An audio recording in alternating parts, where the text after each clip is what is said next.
ঝন্টুদা কি তৈরি করছো? গুজিয়া তৈরি হচ্ছে। গুজিয়া তৈরি করছো? হুম, এই যে তোমার গুজিয়া, তাই তো? হুম। তা গুজিয়া কেজি কত বিক্রি হয়? 250 টাকা কেজি। 250 টাকা কেজি। হুম। প্রতিদিন কয় কেজি গুজিয়া তৈরি করো? এই 8-10 কিলো। 8-10 কেজি। হুম। তার ভিতরে কি কি আছে এই যে গুজিয়া? দুধ আছে, চিনি আছে, আমুল বাটা আছে। এই 3 রকম জিনিস। হুম।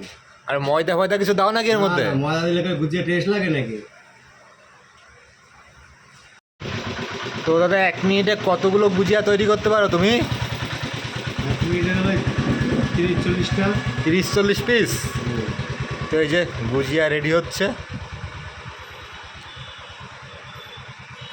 গুজিয়া তো দেখতে খুব সুন্দর লাগছে দাদা। তো খেতেও কি তেমন সুন্দর লাগবে তো? খেতে বেশ খুব সুন্দর লাগবে খেতে। দেখতে যেমন লাগছে তেমন খেতেও তো লাগবে, তাই তো? হ্যাঁ।